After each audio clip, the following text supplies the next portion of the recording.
If you are struggling with climbing CPAs and your scale has flatlined, this episode is for you. Maybe you're trying to cut through the noise and it's getting more expensive to advertise every single day. So you want to know, what are the biggest mistakes that we've seen to efficiently scale? And it's something simple. Your creative is probably just too serious, and we'll get into what mistake that's actually attached to, along with a few others. And it's not just our opinion. What's important here is that we're bringing data to show that each one of these mistakes, like being too serious, is actually what's killing your creative. That's right. We are diving into data that proves that these mistakes are driving down your ads performance. So this episode is going to be super actionable. You'll probably get multiple takeaways, and you can implement this into your business today to start making more money from your ads. So let's get to the show. 5 critical mistakes we see top DTC brands making with their video creative. Let's do it.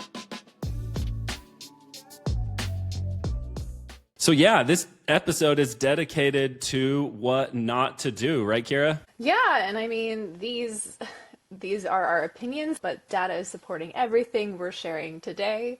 We're going to break down all 5 of these mistakes that you can execute immediately to see better performance in your ad creative. And I want to give a shout out to our associate copy chief, Christy, because she shared so many of these ideas based on what's happening across multiple offers. Awesome. Love Christy. So yeah, rattle them off. Tell us what the mistakes are, and we'll kind of use this as a table of contents and let people know what's coming up in the episode. Mistake number 1, you're not funny or even trying to be funny. The highest scaling ads are nearly twice as likely to be entertaining. Mistake number 2, you are burying the product deep in the ad. Mistake number 3, you're casting wrong, which I'm really excited to talk about. Mistake number 4, you're fighting with your competition instead of collaborating with your competition. Mistake number 5, you're skipping your research. Yeah, so definitely make sure to stick around to number 5, because that is a big one we see far too often. Yeah, so let's dive in. Yeah, so I imagine like not being funny. The first things that pop up in my mind are some of those like meteoric launches, brands, those ads that we've seen like Squatty Potty and Dr. Squatch, when True Classic really blew up. Like those are a few household names in the D2C world that were just so good at bringing humor into their ads. So yeah, elaborate. Yeah, and Dollar Shave Club was huge. The 2025 Creative Trends Report from Motion says that ads that are actually breaking past the $1 million spend mark are nearly twice as likely to be funny. That's good news. I mean, that's good news for all of us, because that's an opportunity for all of us with humor. To use humor, 90% of consumers are more likely to recall a brand associated with humor. 72% would choose a funny brand over competition. And we can pull in a ton of other stats that we won't bore you with, but all the data is pointing to humor is working in 2025, which is good news. Yeah, and it will continue to work. Like, I remember when we were talking about this, and something that popped into my head was back when I was in university, background in comms. I think it was interpersonal comms, or anyway, something like that, one of those classes. And we did a project on ingratiating.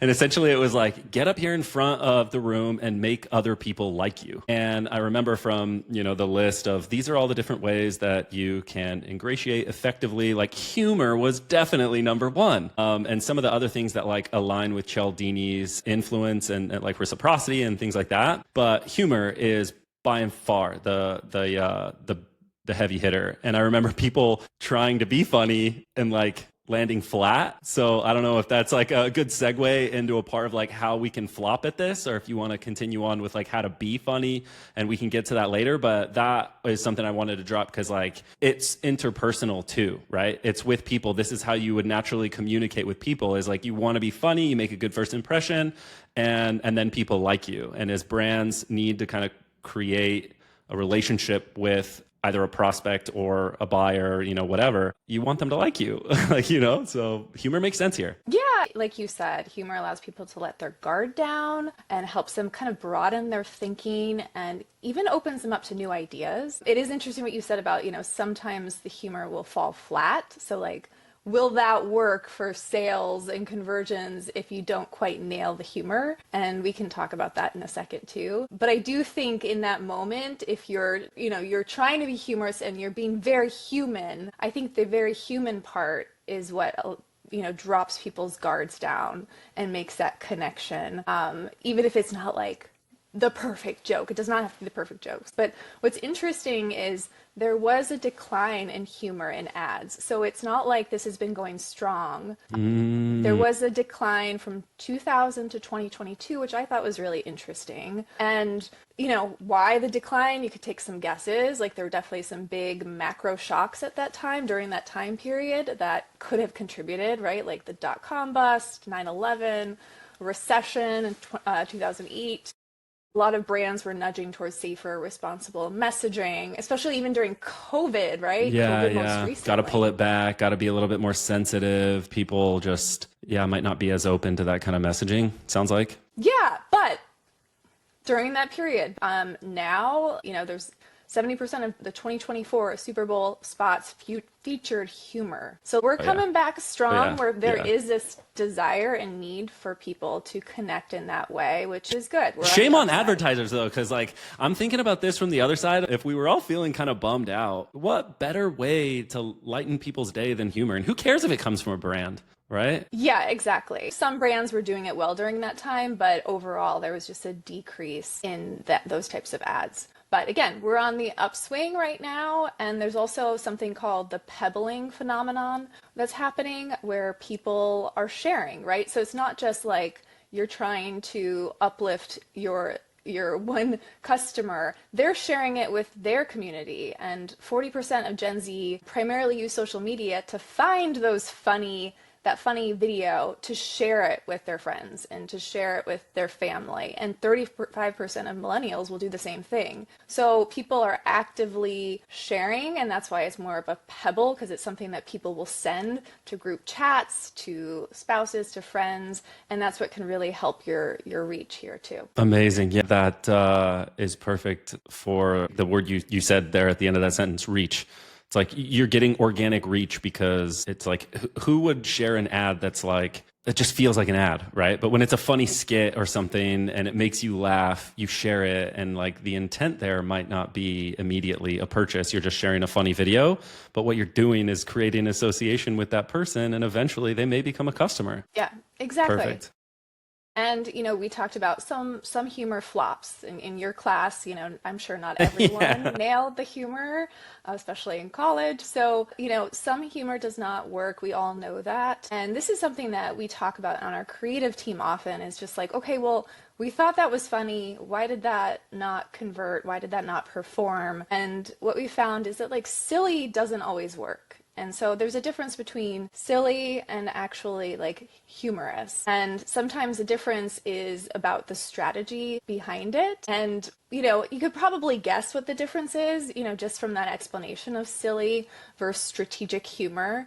But silly is that random, weird skit, or the goofy voice. It might make people laugh. It might grab their attention, but they might also forget what you're selling, because it's more of a distraction, or it's what we can call the vampire effect. Like this actual joke will suck the attention away from the brand, which isn't helping with your performance. And so there is a big difference between that type of silliness, which is easy to fall into, and then just strategic humor, where the humor really comes from the truth of the problem your product is solving. So, consumers are connecting the dots through the humor, and not disconnected from the brand and the product. Yeah. Putting a moment that we might feel awkward in, and it's very private, under a magnifying glass, and then bringing it out a little bit of an exaggerated way that makes it super humorous, brings about that is so me effect, right? Exactly. And I think that's the language. Is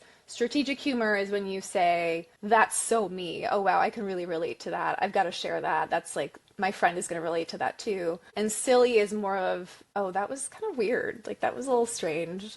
I don't even know what that was about. Kind of funny, but weird. So that's, a little bit of a difference between the two. But the piece that you're getting at is the relatable part of it where it's the relatable truth and being able to articulate and magnify something that's very specific and human, could be embarrassing or even like touching on some shame that we all can relate to, that is that chaotic truth about your customer's life, and something that maybe a lot of people don't say out loud because it's not something we commonly talk about. And so it's less about like setting up the perfect punchline, and it's more about just brutal honesty and creating humor around that, which again is relatable, and that's what pulls people in and holds their attention. Yeah. It's like vulnerability with that creative, humorous spin. Exactly. And saying out loud what maybe people are afraid to say, or something they wouldn't even say to some of their best friends because it's private and personal and could be touching on a subject that they're just not comfortable talking about. Okay.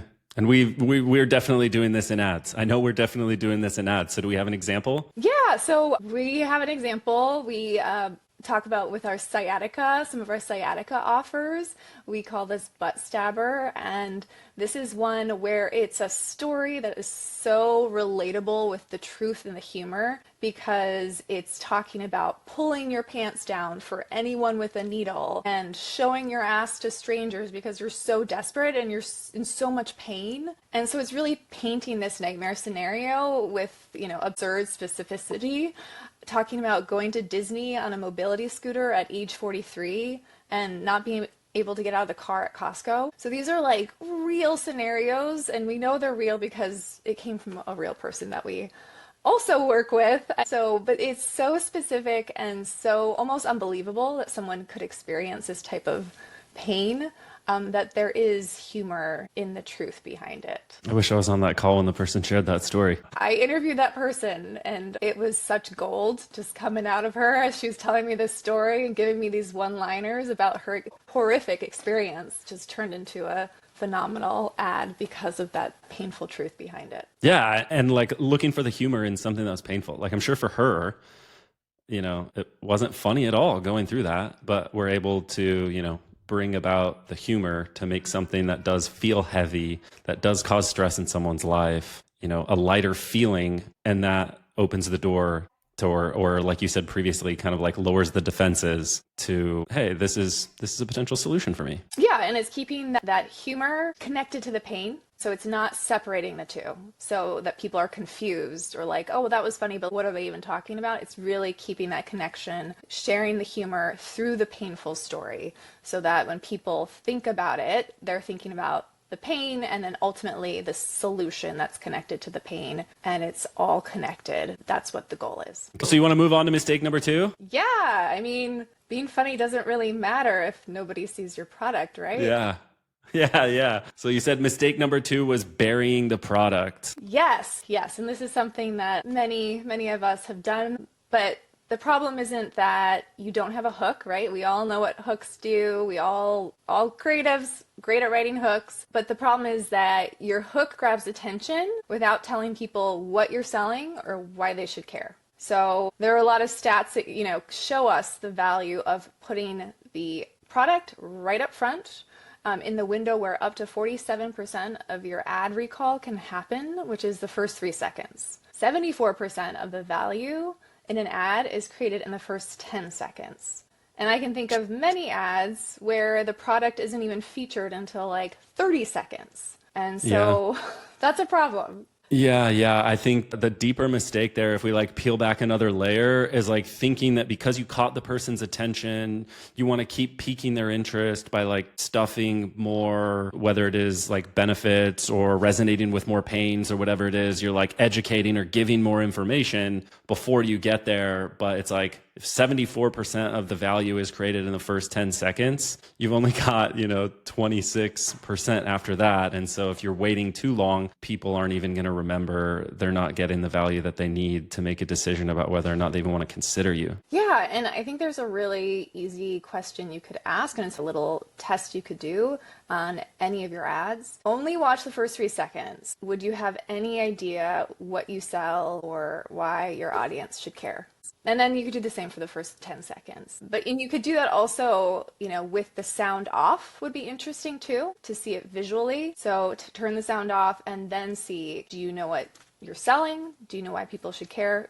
just from the visuals. And so I would do it both ways, with audio on and with audio off. Yeah, yeah. I remember we used to do that when I was still in the creative department. I'm thinking two things here, because Facebook used to say like design for sound off and delight with sound on, I think is what they used to say. And I think like as we get into more people adopting wireless headphones and things like that, like I haven't heard them say that in a while. And I don't know what the stats are on people watching with sound off, but they used to say that because they had data that said like up to, I want to say it was like 60 or 80%, like definitely over half, the vast majority of people were watching with sound off. And so we used to watch ads with no sound on because we wanted to confirm that it actually made sense and that people could follow along if we didn't have sound on. Yeah, and I think even if the stats are changing, because people have earpods on, I think it's still a valuable test because people are highly visual and some people are more visual than auditory. So everyone has their different way of learning that you want to be able to reach as many people as possible and those visual people. Yeah. It just reminds me of that principle of writing your copy to like a low grade level, like 5th grade or 3rd grade or whatever, as low as you can get it, right? Because it's not about people being dumb. It's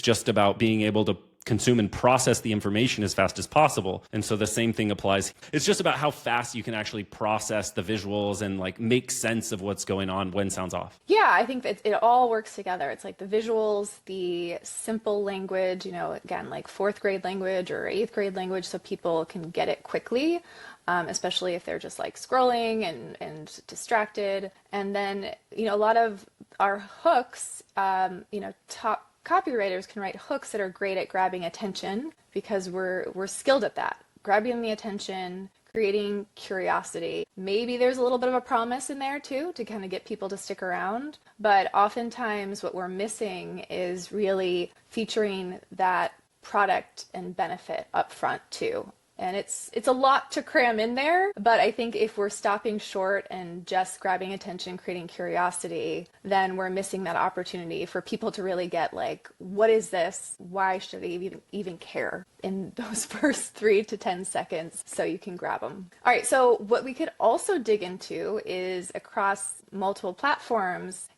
the hook is a little bit differently. Like we need to think about it slightly differently. So we can cover just a couple platforms real quick. So it can give you some pointers on like how to think about those first few seconds. So we can start with TikTok. This is actually gold because I think a lot of people are just making an ad. It works here and then I'm going to go put it elsewhere. And so this is us actually identifying that, no, by platform, things need to be different. Exactly. Yeah. And, these are all similar, right? We're saying something similar across all the platforms, but each one is slightly different. So for TikTok, we know TikTok is like rapid swiping.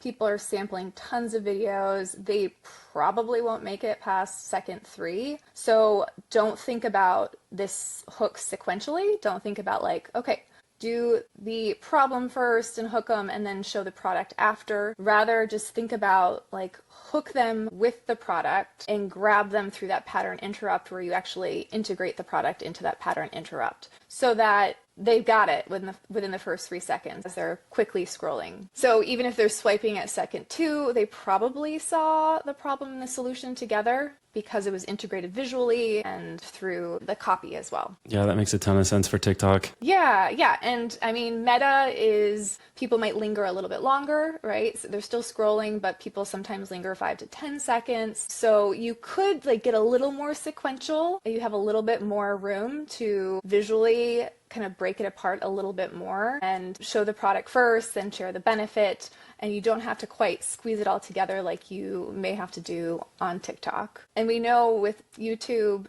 there's a skip button. So you want to get everything in before the skip button, right? You want to make sure your brand is up front. The product is really clear. It's really clear who it's for. And you want to do that within the first 5 seconds before people start to skip and move forward. Yeah, I mean, this is definitely going to be a future episode talking about direct response, conversion focused, e-commerce creative for YouTube, because I think a lot of people just assume it's an awareness channel. It's like House has talked about how some of the tracking stuff is latent and, I think it was like 3.4x. Anyway, we don't need to get into it too much because that can be a future episode.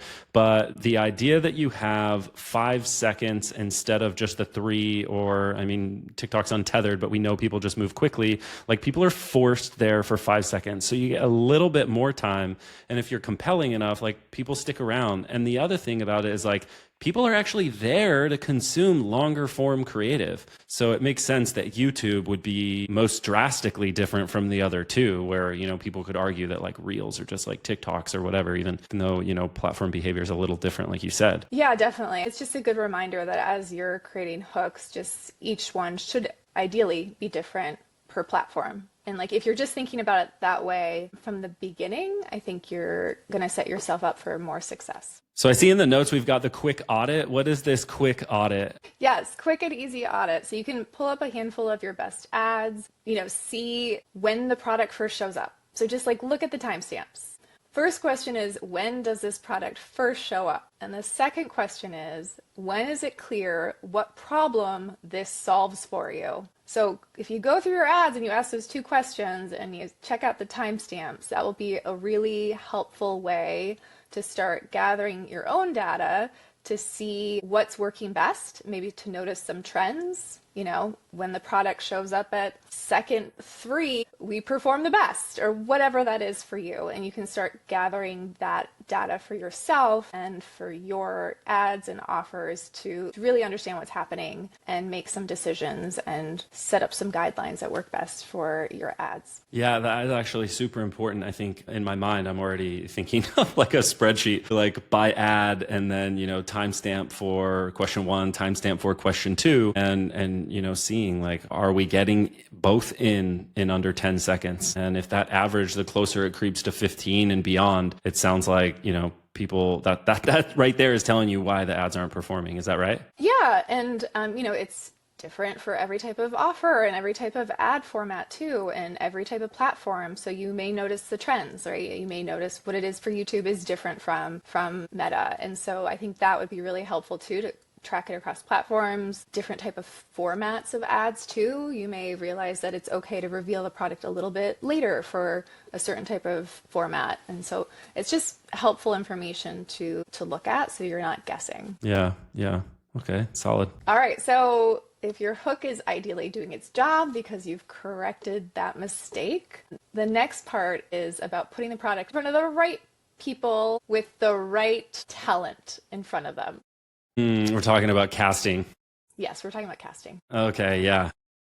Mistake number 3 is you're casting wrong, and that goes for human talent and AI avatars. So the assumption that many of us make, I've made this assumption, is that you often want to cast talent that looks like your target customer, right? This just makes logical sense. You want to I remember for years we used to say this. It's like we would look at an ad and we would say, well, that's who we're marketing to, but I don't see that, or, you know, this avatar persona, et cetera, is who we're marketing to, but I don't see that person in the ad. And I actually had a couple of brands, I'll leave this little Easter egg in there, I had a couple of brands where like that actually didn't track. But typically, right, what we're talking about is mirroring the buyer so that people feel like this relates to them, right? Exactly. That's what I was taught as well. It makes sense because it does, I mean, that does work for certain offers. But if we're talking about like all the offers, all the brands, that is just not a fair statement we can make across the board. Of course, you do hear about different experiments and different studies where that is true. I know there's one Facebook experiment called the Ulster University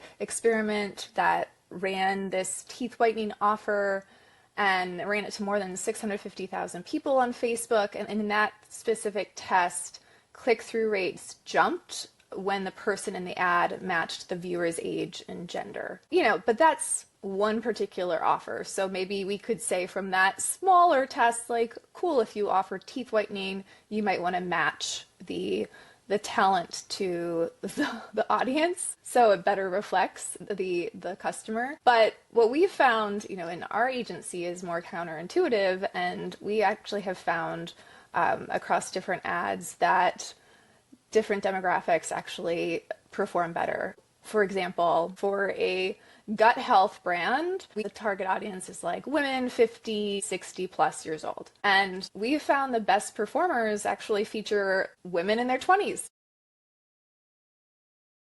by That accident, sounds almost. so, yeah, Yes. that is Yeah. counterintuitive. Yes. So we have been surprised by multiple ads with talent that just isn't what you would expect. So we've seen this with skincare too, and we're also testing in for a skincare brand. The obvious demographic would be choosing someone who's like 50 plus for a skincare brand that's about longevity and taking care of your skin.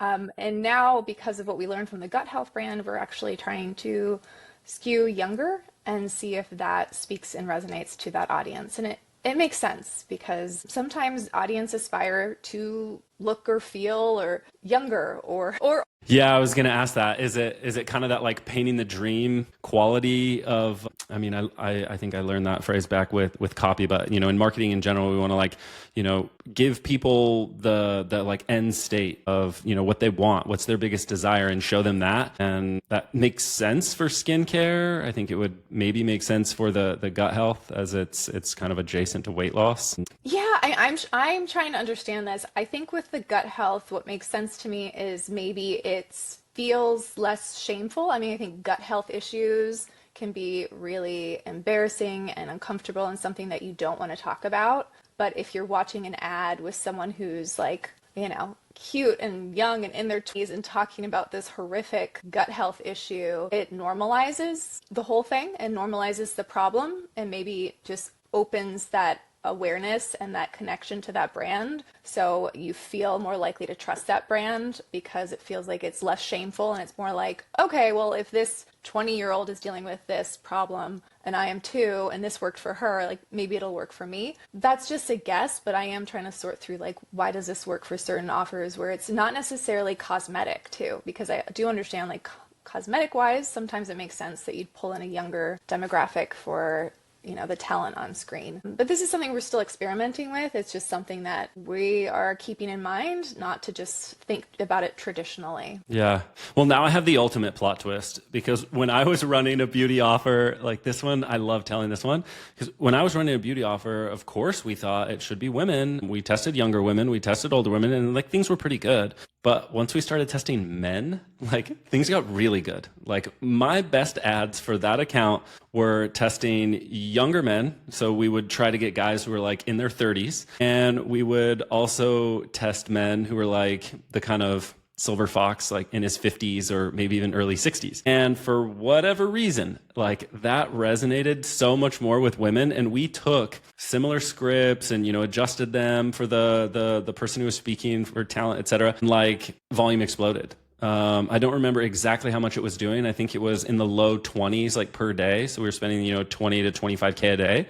And like, that was the best it ever was for that brand while we were with them. So yeah, I mean, I thought that was so strange. And we repeated it over and over, multiple younger men, multiple older guys, and it worked. And I think the idea there was, it was kind of aligned with what you said about the about the younger women, that it was almost like you could, I don't want to say fantasize, but like something going on in their heads of like, that's who I would want to be telling me that I look good. I don't know if that makes any sense, but we always went after like handsome guys.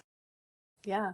And yeah, it was interesting because something that popped up in survey data that was like something that influenced us testing this was that a woman had said something about getting a comment from her son's friend. And that was like, oh, well, if she's writing about that in this survey, obviously that really touched her. And so this idea of like my son's friends, or, my son said this, my son's friend was hitting on me, like that kind of a hook, like actually took it to a whole nother level. So I just thought that was an interesting one in terms of plot twists around like mirroring the customer persona or customer avatar, because like men weren't buying the product. Like we had the customer data, like it was all women over 50, like for sure.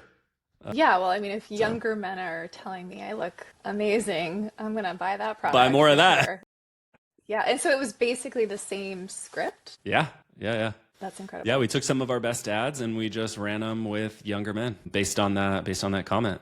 We thought, hey, let's give this a shot. Yeah, so I think the key is really digging in, like you did, to the research to find that one comment that could change the way you look at casting completely. Yeah, yeah. I mean, it goes back to test, right? It's like there's this, what is it? Not rule. So there's like this idea in the industry that you need to mirror the customer persona, but still got to test. Yeah, and it's interesting too because the customer persona, like they may actually feel like they're younger than they are, right? I mean, I know for personal, like I am my age, but I feel 10 years younger. So I may relate more in some ways to someone who's 10 years younger. So I think really getting into the psychology of the customer is important here. So there is, a takeaway and something you could do if you want to experiment with this.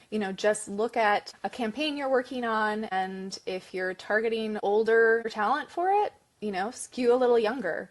And if you're targeting younger, could you test a little bit older and try something that is unexpected and maybe not what you would traditionally do. And meanwhile, keep digging into the research to find what's resonating, look for those clues so you can pull in some qualitative data to make smarter decisions. Yeah, I think now more than ever, this is important on the, on the front of like, yeah, doing the research and looking for something to, justify why you're doing it, to qualify why you're doing it. But that test mentality. And what I was going to get to is the, Andromeda and the creative diversity aspect of it and how your creative can actually help the algorithm find new pockets of audiences. So yeah, I completely agree with you on that one there.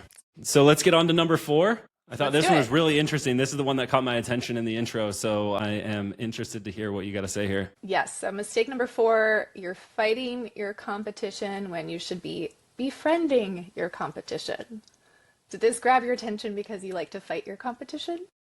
Yeah. Tell me more, because I feel like that's natural, right? Isn't that the marketplace is a competition? Like I'm against these other people. How do I befriend my competition? What are we talking about? Yeah. So this is, very typical of what we do, right? We're like, this is what you think you need. Here's why you don't need it. And so yeah, you got to go throw stones at the things that I'm trying to say that we're better than. Yeah. Yes. Overcome all the alternatives. So if we're talking about skincare, for example, you may say something like, don't do Botox, it's toxic. Our cream is the natural alternative. Or, unlike injections, this actually fixes the problem at the root. Something like that, which is traditional copy we're thinking about to create that contrast and give them a reason to switch. But there's a problem with that because your audience may actually love the thing that you're attacking. And so this could backfire. And again, this depends offer to offer and what your product you're selling. But if you think about that skincare audience that's been using Botox for years potentially, they're happy with the results. They feel really good about their choice. And if your ad pops up and you're saying, hey, Botox is bad for you, the reaction is not going to be like, lean in and tell me more. It's probably going to be more like, screw you. Don't take my Botox away from me. Yeah. What are you doing? Like, don't tell me that it's bad for me because I'm happy with how it's going. And so you may make your audience defensive. Maybe they even feel judged, and you may lose them before you even get to talk about your amazing product. And so that may not work for your specific product, and it's good to think about what you could do instead if that competitiveness isn't working. Yeah, so okay. The one I'm thinking of right now, and let me know if this falls in line. It's not an example from beauty, but it definitely is something that I'm seeing in the marketplace right now a lot, because you can't ignore that GLP-1 is super hot, right? And so there's the approach of GLP-1 without the injection, and then there's the more like natural GLP-1, but like those are still kind of making it the enemy, right? Because we're saying without the injection, and we're saying natural, which implies that, the GLP-1's not natural, it's synthetic. So like GLP-1 handles the weight and we keep things moving, or something like that. Is that exactly? Kind of, yeah, okay. Yes, it's thinking about like, how can I position my offer so it's adjacent and not fighting against something that it goes back to the research, which we'll talk about shortly. But if you know that your audience loves their GLP-1 and it's really serving them and they're happy with the results and it's working, then why would you ever want to tell them to stop doing it? So you would want to do the research to know how they feel about it. They may actually be frustrated with it. Maybe they are struggling. Maybe they're not happy with the fact that they're constipated, or maybe they've had some negative side effect. If that's the case and you've done your research to find that out, then maybe the competition makes sense and positioning yourself that way. So I do think that's where it goes back to really understanding how they feel about this competition in your space. Or do they like it? They're attached to it. They love it. They would fight for it. Or has it failed them? And that opens up opportunity for you to create some contrast. An example would be with this companion positioning. So being the companion rather than the competitor, just continuing with that Botox example, you may say something where it positions you as an add-on and a companion. So you could say something like, yeah, Botox handles the lines. This product handles the texture. Or Botox takes care of the wrinkles. This product takes care of the dullness. So it's almost helping you make the benefit more clear and position yourself for success because they're already buying that. So of course they want to buy what you have to complete, and have all of those benefits together. And this can actually be a vein of ads. I'm thinking of, let's say there's a beauty brand that actually does have like a Nature's Botox type angle, right? Botox without the needles, but they, have another product that they're actually expanding their market is where I'm going with this. They're expanding their market because if there's a segment of their buyers that, let's say they have a serum and the serum is for plumping or whatever, that's what, or one of those, forget the name of that brand, but they have like a lip plumper that apparently works really well. And so it's like, yeah, there you go. Botox. I know that's lips, but what I'm thinking of is if there's a second product, you can kind of lean into it. Like, okay, there's a segment of our buyers that want natural Botox, but there's also a segment of our buyers that use Botox. And so we can get them on another product by saying this is adjacent to Botox and using what you're talking about here. Yeah, totally. Botox does this and our product does that. And so you might find that within one ad account or for one brand, you might find kind of the attacking messaging, but also the collaborative messaging. So yeah, it's not and either it's or. positioning you. I mean, if they're using that product and they're happy with it, it's already a habit. So you almost want to position your product so it becomes another habit attached to the initial habit. And this is someone who's already investing a good amount of money into their skincare and into beauty. And so that's the perfect person that you want to sell to and target. So you're not asking them to give up anything. You're not angering them. You're not turning them off. You're probably actually building trust and you're optimizing and enhancing what they already love. So it's a good way to think about companion positioning instead of, again, competition. That's a super good one. I love that. All right. So actionable step, if you want to test this out, you could pull up a current ad, a script, and look to see if you're attacking something your audience may love. Have already created some habits around that product, and could you reframe, instead of saying use this instead of that because of this reason, could you say, use this in addition to this, and just kind of work on the messaging to position it as a companion and test that out. Yeah, definitely test that. Where are we seeing that work in the agency? We vertical are seeing that or work with skincare, and that's why, okay, that's why the examples were definitely Botox. Skincare Awesome. with Botox. I mean, because that is an example of something that people are very attached to. I liked your example too with GLP-1, and this is something I think we can look for in other offers too. But it all goes back to understanding the habits that your audience has already established. Yeah, it just reminded me of something that we did years ago. Gosh, pre-pandemic with a blood sugar offer. So yeah, even before COVID, we had this blood sugar offer that I think it was a program, it was digital. And so it was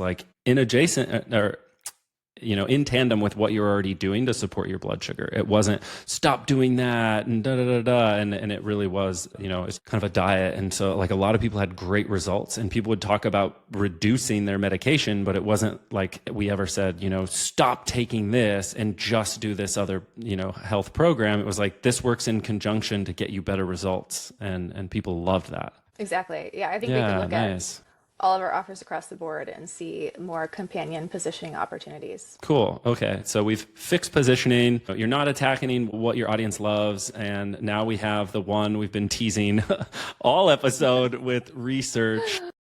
Tell us why we don't skip research. Because of everything we've talked about this Yeah, entire exactly. episode, it's all baked in understanding your audience and doing research. Yeah, I know I Also, said this when we were talking about like what could the 5 mistakes be.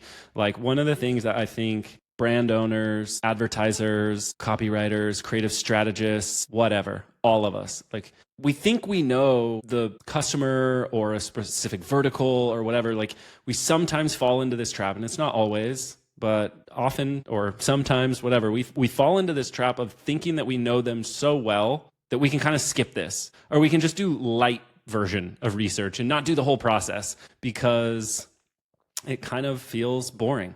But that analogy that I gave you, remember the like, yeah, do you think a miner who's looking for gold loves every swing of the pick, every push of the shovel? Probably not. Like, no, they're out there because the reward is nuggets of gold. And that is the stuff that you find through dedicating to the full research process. So this one is so important. Mistake number 5. all right, so we know research is important, but it's also like what type of research are you doing? That's the important piece. Where are you pulling it from? And now with AI chatbots, it's so easy to pull in insights from Claude or ChatGPT or whatever chatbot you're using. But the key is to not forget about the other resources we have access to, and to go back to just like humans are good. Having those one-on-one conversations, it's so easy to almost not waste your time, because using Claude to do research or Perplexity is not a waste of time, but to put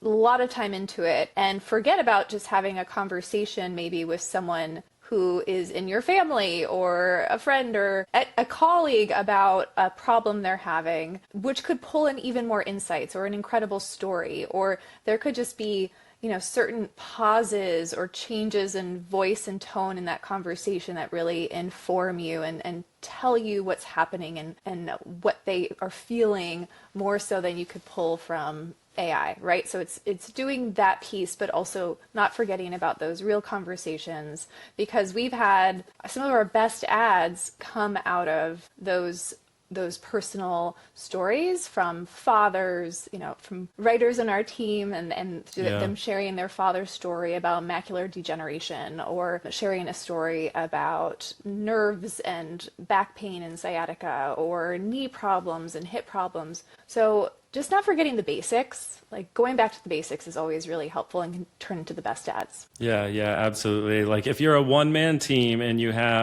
working on something that has literally no customer data at all, no surveys or anything, like I would get why you would use an LLM to go scrape the internet, do deep research on a certain, product, competitors, customer avatar to try and get you everything you can. But, quick callback to multiple examples of winning ads that we've had throughout this episode is, one that was based on customer surveys and multiple that Kira just cited here. So definitely super important to not just rely on those tools. Speed of execution, because they can go do a bunch of stuff that used to take you hours and hours, and they can now do it in 5 minutes. Like that's great, but it doesn't stop there. Yeah, I mean, it's just paying attention to what's in front of you in your day-to-day life, right? Even when you're not in working hours and you're having a conversation with someone about their back pain or their skincare or whatever it is, and pulling that in and asking those questions, having that curiosity, because if they're willing to share, they're not always willing to share, that could turn into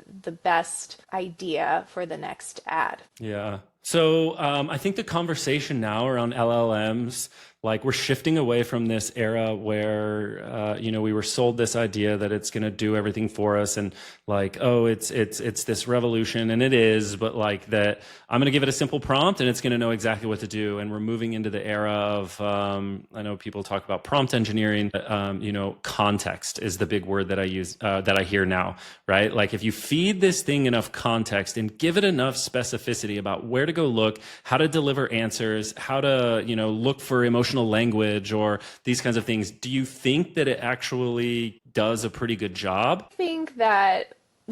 I think it can if you give it the best content you can possibly give it. And an example would be with a new client of ours. When we onboarded them, we actually interviewed their customers. And, I was one of the people interviewing them, interviewed 8 different people to understand the context so that I could use the LLM, but I knew what to give it as an input and ask the right questions to get the output I needed. But I didn't just start with the LLM. I started by actually pulling in the insights from our customers and doing the hard work, right? It's not hard, it just takes time of conducting those interviews. And I think if an agency like ours can take the time to do that, it's important. It makes a difference. It's worth it. Yeah, absolutely. I keep saying that, AI is here to amplify humans. It's not here to replace humans. So, you took those, let's say they're 8 hours, right? If each interview was an hour long, you interviewed 8 people, that's 8 hours. And it might take you a really long time, maybe hours and hours, days even, to pour through that stuff, synthesize it, find the trends, etc. Whereas now you can upload that to an LLM and you can tell it what you want, and then that comes out faster.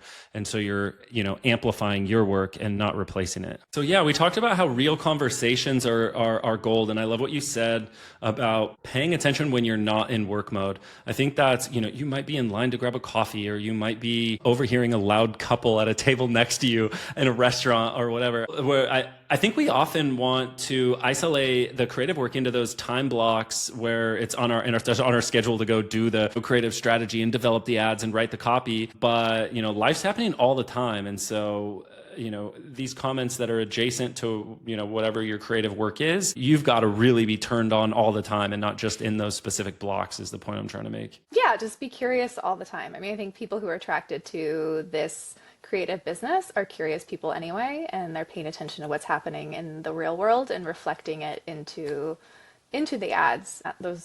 That makes the best ad, those reflections. Awesome. Yeah. So keep mining the forums, keep looking at Reddit, use AI for speed, but keep talking to real people, keep your network open. This might come from your parents. It might come from a friend. It might come from a stranger. And especially when you hear somebody talking, this is actually something that I remember another person talking about. So yeah, it's a third person anecdote. It didn't happen to me, but overhearing somebody talking about a topic relevant to, I don't remember if it was a brand they were working at or a client that they were working on, whatever creative project that they were working on. And they stopped and started talking to that person and, went mining for insights, and that real conversation sparked up a conversation to hear more and see what they could extract from that. So can definitely fuel big wins. I think we've said that multiple times, so I don't need to reiterate that. Yeah. So let's do a quick wrap up. 5 mistakes. We covered all of them. Just to recap: 1, you're not being funny enough. Humor is working. Humor is scaling. So think about how you can infuse that into your ads. Number 2, you're burying the product. Number 3, you're casting wrong. Think about different segments of your audience you could speak to and pull in through your talent that may be surprising or unexpected. Number 4 mistake is you're fighting your competition rather than positioning yourself as the companion. And number 5, just covered it. You're skipping the research, all the basics. Go back to the basics and do the research. Absolutely. Go back to basics. Do not skip research. So yeah, implement these 5 things. Pick one, pick all 5. If you can implement these things into your ads, you definitely are going to be scaling more. You're definitely going to bring more profitability into the business. You're going to have more winning ads. Test it in ads that have started to die off. Analyze your ads like Kira said previously, and doing that little mini audit and trying to inject some of these iterations into those, and guarantee you're going to start seeing more wins. If you found this episode useful, send it to your creative team, send it to your media buyer, send it to your copywriter, send it to your creative strategist, send it to your grandma because she probably makes better ads than you. Just kidding. If you found this valuable, leave us a comment below, follow along, hit the subscribe button, and click that bell notification so you get notified when new episodes come out. We'd love to have you along for the journey as we grow this podcast. That's it for another episode of the Scaling Lab. Thanks for being with us.